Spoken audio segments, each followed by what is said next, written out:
लालपुर गांव में एक बहुत गरीब लड़की रहती थी जिसका नाम लाली था। लाली का बाप लालजान बहुत गरीब था, जो जूतियां बेचकर घर का गुजारा करता था। लाली के बाप का ख्वाब था कि उसकी बेटी पढ़ लिख कर एक बहुत बड़ी अफसर बने। इसलिए लालजान ने लाली का एडमिशन एक बहुत बड़े और अच्छे स्कूल में करवा दिया। उस स्कूल में बहुत अमीर अमीर घरानों के बच्चे पढ़ने आया करते थे। लाली का बाप खुद दिन रात मेहनत मुशक्कत करता ताकि उसकी बेटी को पढ़ाई में कोई मुश्किल ना हो। लाली की क्लास में एक लड़की पढ़ती थी जिसका नाम पिंकी था। पिंकी बहुत अमीर थी और उसे गरीबों से बहुत नफरत थी। वो जब भी लाली को देखती तो उसे लाली पर गुस्सा आता।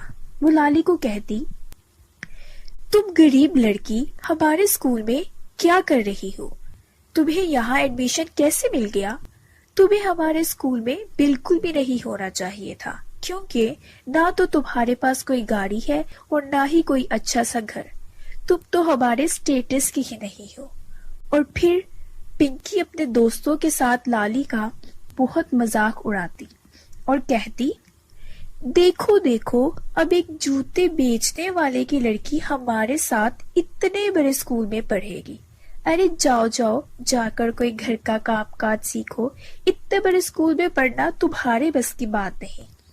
लेकिन लाली उसकी बातों पर बिल्कुल भी कान न धरती और अपनी पढ़ाई में मसरूफ रहती। फिर जब इम्तिहान हुए तो लाली ने क्लास में फर्स्ट पोजीशन ली और पिंकी से बहुत अच्छे नंबर लिए, जिससे पिंकी को लाली पर और भी ज्यादा गुस्सा आने लगा और उसने इस बार इरादा कर लिया कि वो लाली से इसका बदला जरूर लेगी। पिंकी अपने जन्मदिन पर एक बहुत बड़ी पार्टी रखती है जिसमें वो अपनी सारी सहेलियों को बुलाती है और लाली को भी आने की दावत देती है। पिंकी पार्टी में एक शानदार केक का इंतजाम करती है। पिंकी की सारी दोस्तें चूंकि बहुत अमीर होती हैं, तो वो बहुत अच्छे अच्छे कपड़े पहनकर और अच्छे अच्छे गिफ्ट्स लेकर आती हैं। अब लाली बेचारी एक गरीब लड़की, इसके पास ना तो कोई अच्छे से कपड़े होते हैं पहनने के लिए और ना ही कोई अच्छा सा तोहफा होता है देने के लिए, तो वो पार्टी में यूं ही चली आती है। लाली को देखकर सारी लड़कियां हंसने लग जाती हैं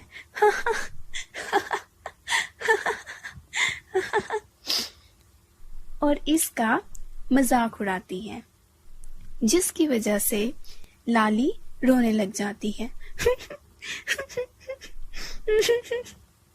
और कहती है, क्या सिर्फ तुम ही इतनी बड़ी पार्टी का अरेंज कर सकती हो?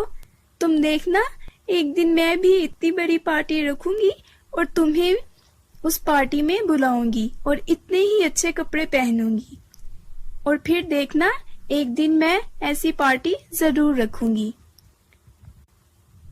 पिंकी कहती है, इतनी बड़ी पार्टी रखने के लिए तुम्हारे पास पैसे कहाँ से आएंगे?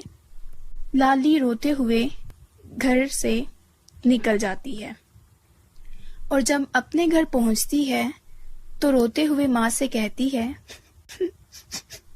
माँ, क्या हम इतने गरीब हैं कि अच्छे अच्छे कपड़े भी नहीं पहन सकते? क्या कभी हमारा इतना अच्छा घर नहीं होगा? और फिर अपनी माँ को सारा वाकया सुनाती है।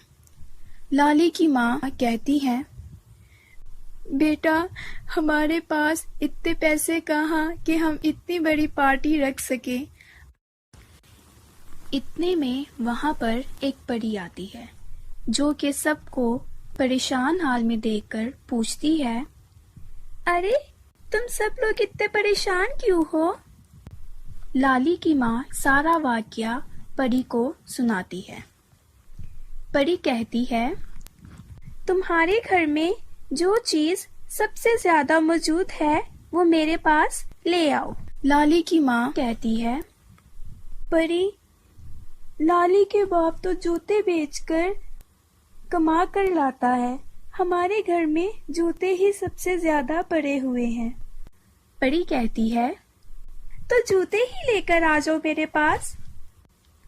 लाली की माँ सारे जूते घर के उठाकर परी के पास लेकर आती है। परी अपनी छड़ी के जरिए उन जूतों पर जादू करती है और वो सारे के सारे जूते एक ही दम में सोने के ढेर में बदल जाते हैं। उस सोने को देखकर सारे घर वालों के चेहरे खुशी से चमक उठते हैं। लाली बहुत खुश होती है। फिर लाली उन सोनों से एक बहुत बड़ा घर खरीदती है, एक बहुत बड़ी सालगिरह का इंतजाम करती है और उसमें एक बहुत बड़ा केक का इंतजाम करती है और अपनी सारी सहेलियों को बुलाती है, जिनमें पिंकी भी शामिल होती है। पिंकी इतनी बड़ी पार्टी को देखकर बहुत हैरान हो जाती है और अपने किए पर बहुत शर्मिंदा होती है। पिंकी लाली से अपने किए की माफी मांगती है और शर्मिंदगी का इजहार करती है। लाली पिंकी को माफ करती है और कहती है, कोई बात नहीं, मैंने तुम्हें माफ किया, अब से हम दोनों दोस्त हैं। और फिर वो दोनों खुशी खुशी रहने लगती हैं।